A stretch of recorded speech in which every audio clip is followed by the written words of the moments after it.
Hey everyone, it is Monday, and that means we start off our expert series strong. We bring on Greg Dickerson. How you doing, sir? Doing great. Mondays with Michael. How are you doing? I got to tell you, I love that. I'm doing well, man. I've been looking forward to this conversation since Friday because I have come to believe that we are about to see a particularly safe asset become less safe. And investing speak, that means cap rate expansion. So what I wanted to talk with you is, hey, let's talk about cap rates. Let's talk about what it is, how it's used by the average investor, how you use it, and then really talk about the evolution, because I think there is a particularly safe, historically safe asset that is not going to be safe for the next decade. So what do you think about cap rates? Cap rates. So cap rates are a very misunderstood thing. So the definition of a cap rate, when you look at the dictionary, you look at Investopedia, the financial world definition of a cap rate is the return. It's the rate of return expected by an investment in a real estate property. Mm-hmm. So if you're going in and you're paying cash for a piece of property, a stabilized asset, fully stabilized, and you pay cash for it, the net operating income that you receive in exchange for that purchase represents the cap rate that you paid. Yep. So if you divide the net operating income by the purchase price, that gives you a cap rate. Okay. Mm-hmm. So that's the definition of it. The problem is that it's only good for a stabilized asset. And then of course you have to factor all of your costs, to close that transaction Mm-hmm. into the equation. So you got to take the net operating income, the cost of the purchase and all that to get a true net income off of that property for the first year, and then it's ongoing. Now, cap rate is used to value commercial properties because which represents a sentiment. So it's a market sentiment. Yes. So the market feels like these assets are worth X multiple of the income that's generated, which is a cap rate. So there's a lot of different ways to look at a cap rate, and cap rate in terms of evaluating a potential opportunity or investment is a pretty meaningless metric to use. So if you're looking at nothing but cap rates to make an investment decision, you could be missing the boat just by relying solely on a cap rate. Now, appraisers use cap rates. So they, when you value a commercial asset, you look at the income approach, which is a cap rate based valuation. You look at the replacement cost and you look at comps. That's how commercial properties are appraised. So, cap rates are a tricky thing. But what it is more than anything else is a measure of market sentiment in terms of the value of an asset, the type of a property and the class of a property, and sometimes the risk, because a lot of people think that cap rate can indicate risk and level of risk, and that's not always accurate either. So it's a lot of things, and it's something that you just have to kind of take with a grain of salt and understand that it's a stabilized asset return metric. Yeah, cap rate is one of those terms that in my world, gets thrown, or again, right? I'm the single family guy in this space, but I talk to plenty of, single family folks that want to go multifamily. Lots of people multifamily throw it around like, hey, they throw it around like it is gospel, right? Like it's the only variable to make a decision. And that's wrong. If that was the case, you would only buy C-class properties in C-class areas because those have the highest cap rates. I mean, that's what it would say. But again, I want to talk about cap rate a little bit more before we dig into what I see coming. Cap rate can vary by area. I mean, let's design a 100-unit building and put it in New York, put it in Denver, put it in Detroit, put it in LA. The same apartment, just pick it up, and you will get a different cap rate by area. Is that fair? Oh yeah, even areas of New York City. So if you're talking about New York City, not the state, but the city, Manhattan's going to be very different than Brooklyn. It's going to be very different than Queens. It's going to be very different than same physical asset. I just want people, the novices, to realize that even in an area, the same physical asset dropped anywhere in the country can have a different cap rate. Yeah. Okay. Second, classes within the same street. Like, let's pick any street, whether it's New York City, Madison Avenue, or Main Street, Timbuktu. Two buildings right next to each other, one brand new, one 50 years old, one's a class A, one's a class B minus C, whatever, different cap rates, correct? Yeah, it can be. And, again, classes are generally defined by age and condition of the asset itself and the market area that it's in. but you can have a 200-year-old building that's been totally refurbished. So that For could be sure. a Class A right next to a brand new one. But yes, you can have them side by side. One can be a Class A, one can be a Class C. I just want people to realize that when people throw cap rates around and then they say, hey, get a 5 cap or get a 9 cap in New York, that doesn't tell you the full story, is I guess what I'm trying to. Exactly. Yeah. You could have a Class D property in Manhattan right next to a Class A brand new office building. Absolutely. That's what I'm saying. Yeah. Awesome. So historically speaking, the lower, this is my opinion. If you agree, great. If you don't, tell me where I'm wrong. But historically speaking, the lower the cap rate, the less risky an asset is perceived by the investors. Yeah, that's correct. Okay. So a 4 cap is seen as less risky than an 8 cap. Right. For the yeah, all things being equal, Yeah, on all a things Class being A type asset. yeah. Yeah. I mean, asset to asset. I'm just want people to understand, when people throw out this term, what it could mean. So when you are buying a 4 cap, right, or someone is buying a 4 cap, again, it's a stabilized asset. They are also making assumptions about the future. Is that fair? Yeah. Yeah. It's like a bond. It's a yield play. Exactly. So they probably are calculating rent growth. They are probably calculating capital improvements, value add, right? There are operating costs, right? Because again, NOI, right? You're taking gross rents minus expenses. So there's that expense number. Those are all considered in that, rent growth being one that's, probably most important. Is that fair? Yeah. Well, so when you get into the lower cap rate deals that are stabilized assets, Class A, there's not a lot of upside. These are core assets. And and I want to clarify another thing. So cap rates are confusing. So is type and class. Yes. So for people that are listening to understand, a lot of people use multifamily. They call that a class. They call self-storage a class. They call industrial a class. Okay. Real estate is an asset class. And within real estate, there are types of properties. Correct. There are commercial, there's multifamily, there's industrial. And within those types, there are subtypes, of different types of properties, hospitality, land. So, there's really only 7 types of real estate, the commercial, multifamily, industrial, land, hospitality, and retail and office. There you go. Those are your types. And within those types, you have subtypes and you have classes, A, B, C, D. So real estate is a class. Multifamily is not a class of real estate. Within multifamily, there's class A, B, C, D, So I wanted to clarify that because a lot of people get confused. Well, what did I hear class on this and that? And what's this class stuff? Yeah. So just understanding that. And then, in terms of the low risk and what a core asset is. So if you're buying a 3-4 cap, that's a core asset generally for the institutional buyer that's looking for a yield play, a bond play. They're looking long term. They're not always projecting rent growth. What they're projecting is a consistent flow, almost like an annuity. So they're not saying, hey, we can raise rents on a core asset. They're just saying, hey, this is a core asset. We don't need to raise rents. We know what our predictable yield is going to be over a 20-year period. But they're not forecasting rent drops. Yeah, I mean, they're going to stress test it before they buy it and understand, where that is. But no, they're basically saying it should hold here. Right. It should go up. Yeah. But we're happy with it right here. Yeah, we're happy here.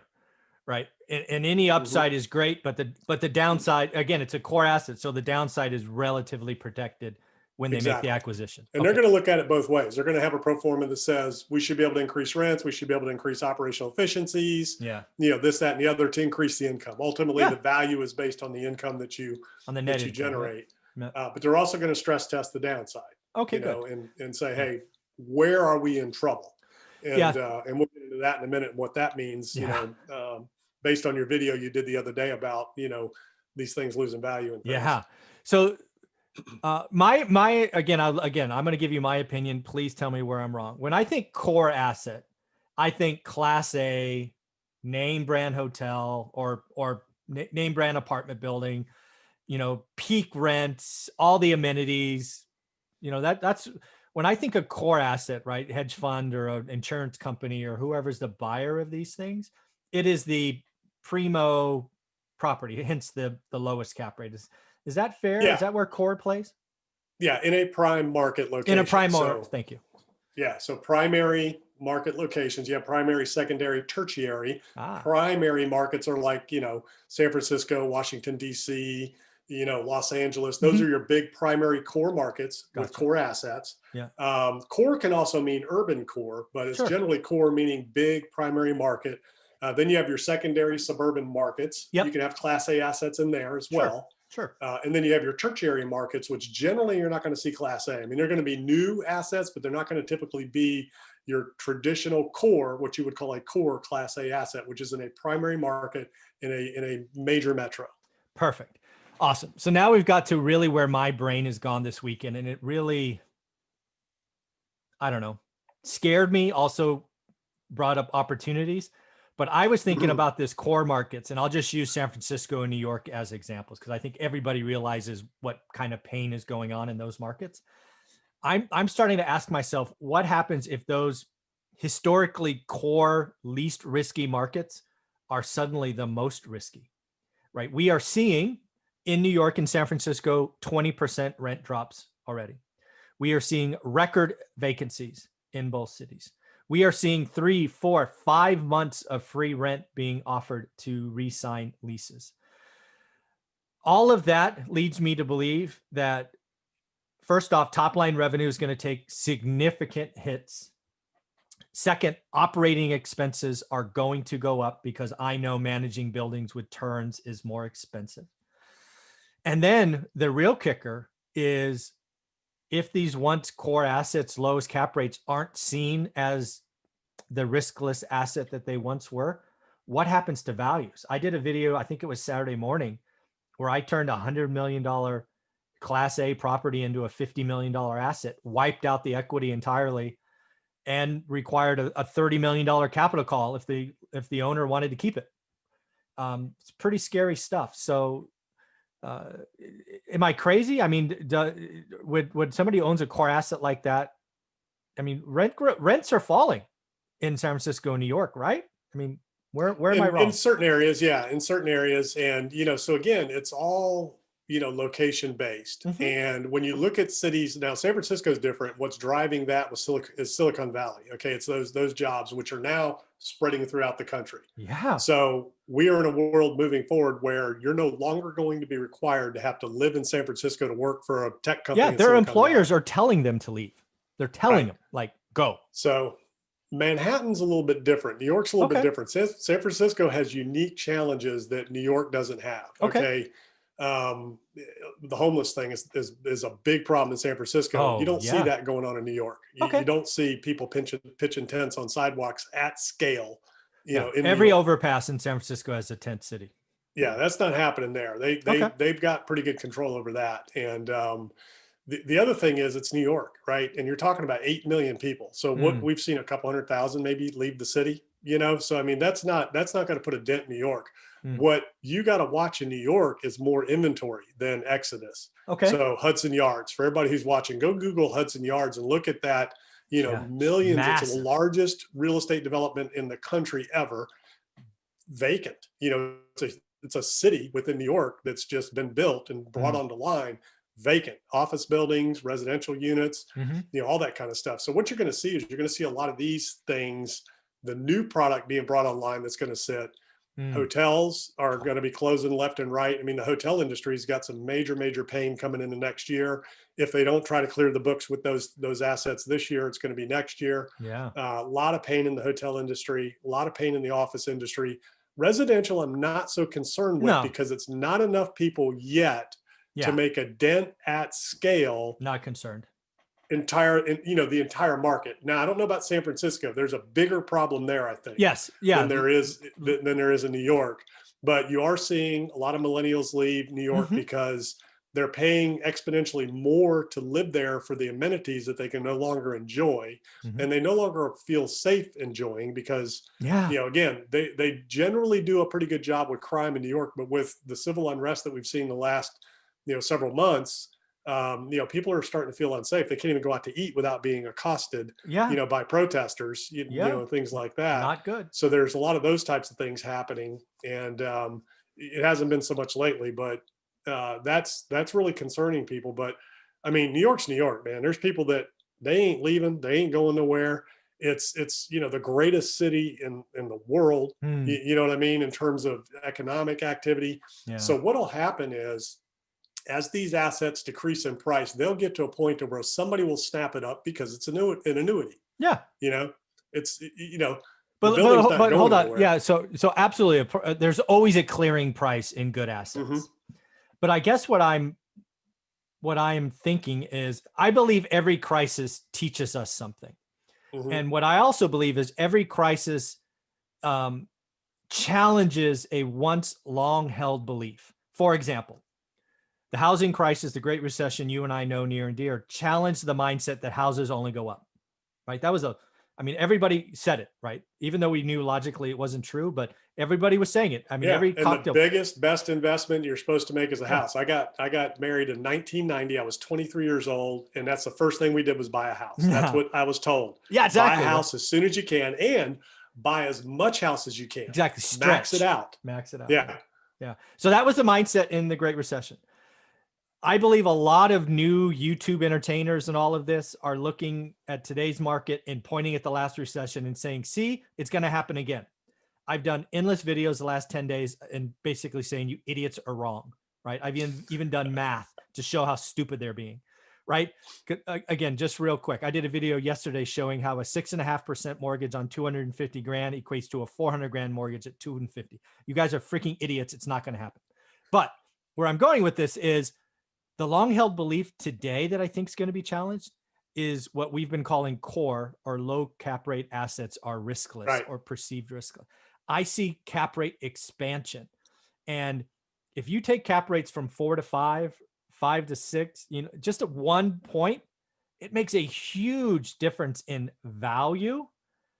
And where I'm going with this is commercial paper, unlike residential, will reset, right? Or will come due, right? 3, 5, 7, 10 years. And if the bank comes back and reappraises and the cap rate's gone from 5 to 7 and income's down and expenses are up, your equity's gone. Well, not only that, what a lot of people don't realize, when you execute a CMBS loan, which generally those assets are financed under, or a agency loan, Fannie and Freddie, in the loan covenants, they're going to have requirements of equity, requirements of value, requirements of income levels, and occupancy. Yeah. So you can be placed in default if your occupancy drops below a certain percentage, if your debt service coverage ratio gets below a certain percentage, that they want for the loan. If the value gets below a certain percentage, they can declare you in technical default and foreclose on the property. Now, this is exactly where I wanted to go, because I see that happening. I mean, if there was a Class A asset traded in 2018 or 19, and you have like 3 or 4 year, 5 year terms, I'm very concerned for you, because you paid near peak pricing. You had assumptions that probably had rent growth or at least no rent decrease. Now you could be operating, and especially if you're urban, like condos or something, like tall towers where you got to wait half hour for an elevator. Oh my God, those assets are going to have more vacancies than planned for, rent drops. And I guess the question is, do they test it every year? I mean, when does the bank come in and go, hey, let me go look at your asset? Is it once a year? Can it be any time? It depends on your loan. Sometimes you have to submit, your Yearly financial pro forma. documents on an annual basis. I have to do that. And generally that's standard. And in the current environment, they could be asking for certain operators. They might be asking for it more often. It depends on how current you are. Yeah. If you're current, things are going well. Minimum annually, you got to resubmit your financials. That's true. But if you're in a situation, they're going to ask for it, on a regular basis. Yeah. And then this leads me to my next point is, I don't see the same residential pain, meaning banks taking back single family homes. It's just not there. But yeah, it's interesting. So the forbearance program. So a lot of people are putting stock in the forbearance program, and we just saw a report out today that it's up for the month. That more people entered the forbearance program than they thought. So you got to understand again what forbearance is. It's a break. Most people, you don't have to do anything but call up and say, hey, I don't want to make my payments. No Done. questions asked. They're like, okay, minimum 3 months. And then you can extend from there. So there's a certain number of people that are already in extensions, but people are going to take advantage of that as long as they can. They're just building up their cash flow. They're just Yeah. storing up money. We have the holidays coming. Yeah. If you've lost your job, even if you haven't, some of them are investment properties, second homes, whatever. Yeah. So, people are utilizing that as a tool to build up cash flow. And if they're going to let you miss a payment with no penalty, why not? Now, the thing is, what happens at the end of that forbearance period? Yeah. So that's when you start talking about, modifying your loan and going into loan modification. Now that's when they're going to look a little deeper, and they're going to ask you to provide evidence that you are in distress, you lost your job, you couldn't make your payments, whatever. Mhm. But generally, nobody wants 2009 to happen again. The banks understand the damage that could cause. Mhm. And it's only 3 million properties, and most of them have equity. So let's assume this all plays out in the next year or so. I mean, you could sell 3 million homes in a year right now Oh, with the yeah. demand that's out there. Yeah. I you did know some, I so did it's some not enough math. to really impact the housing market. Yeah. It's not going to Now, impact it. Not at all. yeah, now, if interest rates went through the roof, and builders all of a sudden tripled and quadrupled the workforce, and we could outbuild the demand, which we can't do for a number of years. There's a number of things that could potentially come together, but it would take some time for the housing market to Yeah. significantly change. Yeah. It's not going to happen in um, 2021. no, No. it'll take a little bit longer than that. Now, if interest rates shot up, people would stop buying. The only reason you're seeing what you're seeing is because interest rates are at record lows, and it makes more sense for a lot of people now to own than it does to rent. It's cheaper to own, Mhm. or about break even, to own a house than it is to rent, because rents have gone up so much. So that's where I Mhm. think a lot of people are missing the boat there. Okay. Absolutely. Everybody's been pushing rent, pushing rent, pushing rent. And I've said on your show over and over and over, you're going to reach a ceiling on rents. You can only charge so much. People can only afford to pay so much for rents. Agreed. And as soon as housing comes down to where the affordability ratio Yeah. matches renting, people are going to go buy a house, Absolutely. you know, And because that's they can again, build equity. that's what's going to happen. Again, this is all, I guess the thing that I'm challenged with, and I'm going to ask all my experts this week, is I believe the once safest asset of Class A is no longer the safest. I believe cap rates were historically the lowest. They assumed that the tenant, the customer, the millennial, the high income earner wanted to be there for the city life, all these other amenities, lifestyle choices. And I believe this health crisis, especially in San Francisco, to your point, right? They're like, get out of here, leave, right? Disperse. So we're going to see vacancies. The people that are most financially able to move will move, which is Class A, right? The Class C tenant doesn't have that luxury. They can't pay movers. They can't. It just doesn't work that way. We're going to see vacancies up. We're going to see rents down. We're going to see risk profiles change, and we are going to see Class A assets lost to the bank like we've never seen before. I think that's this health crisis is lesson. When we look back in 5 years, it's going to be, oh my God, Class A traded at rates we've never seen before. I think that's what's going to happen. Yeah, I'm not so sure I agree with that Cool. across the board. I think you'll see pockets Yeah, where that's the case. But when you go to a place like Manhattan, your Class A apartment tenant is not some young millennial that just whatever. That's a high income earner. That's a couple $100,000 a year. Sure. That salary hasn't gone away. Mhm. That neighborhood is not as in much of a problem as some of these other neighborhoods where your Mhm. Class B and C apartments are. Mhm. So we know right now the people that are losing their job largely are the people that are renting in Correct. the class Class C. B, Class C, Class D apartments. It's your Yep. hospitality workers, Yep. it's your service workers, it's your retail workers, things like that. The white collar Class A apartment tenants are not the ones losing their jobs Not yet. now. So it's really going to be dependent on the market. Like I said, San Francisco's got a bigger problem than a lot of other Yes. areas of the country It, for it, a lot of different reasons. Not sure. just the civil unrest, the homeless population, and the liberal policies that are letting things happen, but also because of the Silicon Valley change and Exactly. what that landscape's going to look like. Very different. So that I think has a bigger impact on a market like San Francisco than DC. DC's a Class A building in DC ain't going anywhere. Yeah. Nobody's leaving DC in that Class A environment. And when you do, you got a waiting list for 4 or 5 other people. Okay. The best neighborhoods in New York have a waiting list. Now, that being said, there's Class A Hudson Yards vacant because it's oversupplied. Yeah. And it's in the wrong area. You know what I mean? In terms of where a mass of people are going to want to live. Yeah, I want to clarify. I guess my biggest concern is again, I don't think Class A. I think Class A again. I think the country is tilting, right? Right. Where there's movement out of these big urban vertical cities for the most part south, right?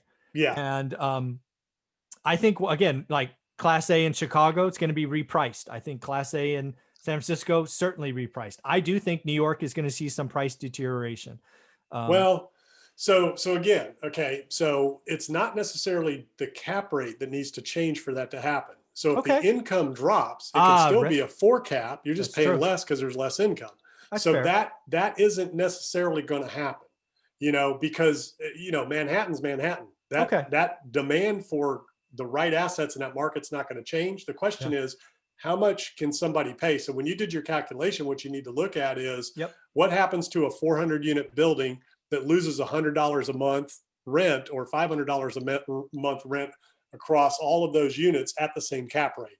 That Yeah. alone will drop the value 20%. You know what I'm saying? Yeah. So I'm going to do that right now. So 400 units times, I don't know, 3,000 bucks. $500. Okay. 500. Okay. 400 units Yeah.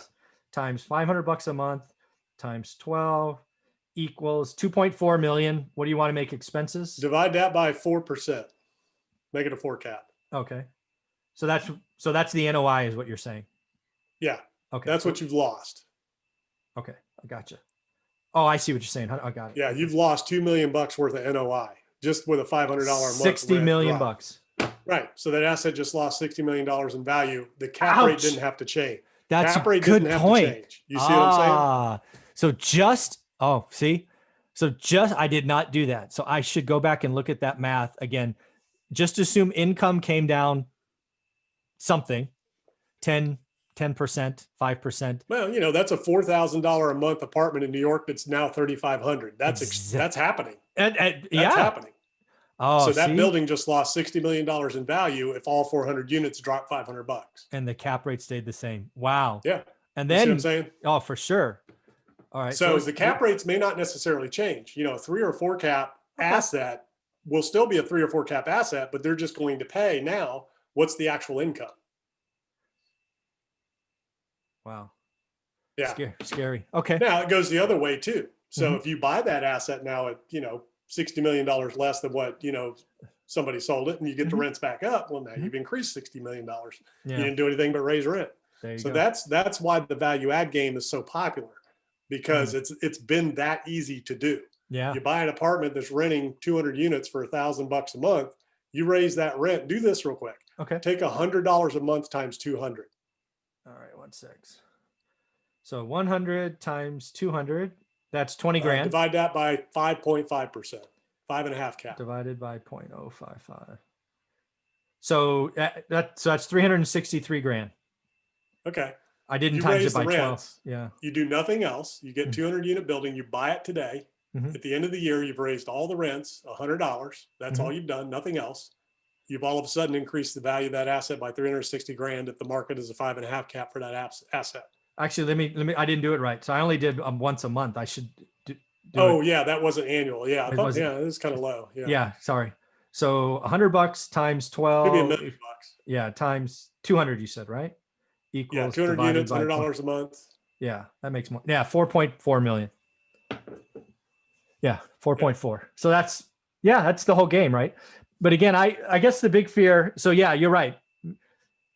Just with NOI going down, which just means top line revenue down, you could see significant evaluations, even if the cap rate stays the same, and you could see the need for capital calls or foreclosures. I mean, a $60 million fall, that's enough to wipe out at least a lot of the equity that was there. Is that fair? Oh, yeah. Yeah. I mean, because generally you're going to finance those properties, 60% of the value. So you got to put 40 to 50%, equity down on those buildings. That's usually what's going on at the higher level. Yeah. People aren't financing 80%. They're financing 60, 65. Yeah. So before you get to default, you can lose 30, 40% of your equity before you start facing that. But again, once that thing drops that much, you could trigger technical default depending on what your loan documents say. Yeah, let's just do easy math again. Let's say it's a $100 million building. You close with a $60 million loan. It doesn't take a lot of drop in NOI for you to be in technical default, right? If you lost 20 million bucks, you're in default, right? Because now the building's worth 80 million and you have a $60 million first. You've got to do a capital raise. Yeah. Oh, so that's my big fear. That's what I think is going to happen in this health crisis. It's not going to be single family. Banks are working. Banks don't want to repeat. Lots more equity, lower mortgage rates, all the things we've talked about. I believe it's going to be multifamily. And again, regional multifamily. Let's be very clear. I don't think this is across the country. I think there are plenty of metros south that are doing great, having rent growth. Atlanta has rent growth. So this is very urban, big city concerns, I guess I have, going on for the next year or two. Yeah, it's interesting. And, right now, again, it's not enough to make a dent pretty much anywhere. You're talking about 100,000 people here, 200,000 people there in cities. What's the population of San Francisco? I think it's 8 or 9 million, I think. Yeah. So, Yeah. I mean, it's not enough to make a dent there, but it's enough, like 200,000 or 300,000 people going to Atlanta, going to Charlotte, going to when they didn't Nashville. expect them. That's the key. They didn't expect them. They didn't build for it. There's no ready supply. It just raises prices. Yeah, I read an article the other day about some little town in Vermont. It's like a summer vacation destination spot that a lot of people from the New York, New Jersey go to in the summer. Yeah. That the population of the town was, I don't know, a few thousand. Now all of a sudden 10,000 people have moved there. Yeah. It's crazy. like, yeah. Same thing in Lake Tahoe. Here, just across the Nevada state line, for obvious reasons, no state income tax. They've seen just crazy things. Real estates have gone up 25% in 90 days. Yeah. Crazy. Now schools that's are the up. other thing. So, commercial real estate, it's all about NOI. So two things are going to affect these areas. So taxes are going to be going up while rents are going down. Insurance costs are going up because of all the fires, floods, all that kind of stuff. Exactly. It's going up across the board. All of the civil unrest that's happening in these cities, that's increasing insurance rates, things like that. So, all those things chip away at NOI. And that exercise we just did, we did do that calculation wrong on 200 units. If you raise the rents $100 a month on 200 units, that's $4 million. Exactly. And that you've improved the value of that property in 1 year. If you could raise everybody's rent just $100. Exactly. That's why the value add real estate game is so attractive and so lucrative. The problem is, again, you got to be careful because, people will start pushing back at a point where, the affordability index gets crossed because people can only spend, in most areas, take the cities out of the equation, you can spend more in a city because you don't have to have transportation, this, that, and the other. But when you're in suburban areas, what is it, 30, 35% 30, is the most you want to spend on housing? Yeah. Before and, you're we're housing getting constraint. above that. Mm-hmm. Yeah, it's pretty concerning. Well, very cool, man. This has been fun. I think cap rates is a conversation we should have had before. I'm glad we had it now. I do think NOI cap rates are going to be affecting urban cities down, right? At least the NOI is going to be coming down. And I think there'll be some good deals in multifamily for the people that have the cash ready, in 2 or 3 years. So it's going to be fun to watch. The biggest shoe to drop is going to be, hospitality, office, and retail. That'll be really interesting to see how that shakes out. 50% discounts. There's going to be a lot more issues there than multifamily across the board. Mm-hmm. And for everybody who's interested in cap rates, there's a Spencer Levy, who is the chief economist for CB Richard Ellis, CBRE, largest commercial brokerage in the world. He did a YouTube thing on cap rate. If you want to get really confused, go watch him explain a cap rate. No, thanks. Yeah. Very cool, man. Well, thank you for your time. This has been fun. Any closing thoughts? Oh, no, that's it. It's all good. It's all opportunity. And it's just different ways to understand where the opportunity is created in these commercial, assets, these larger assets. Very cool. Well, Greg, I appreciate your time. You have a wonderful week. All right. Yep. You too. All right.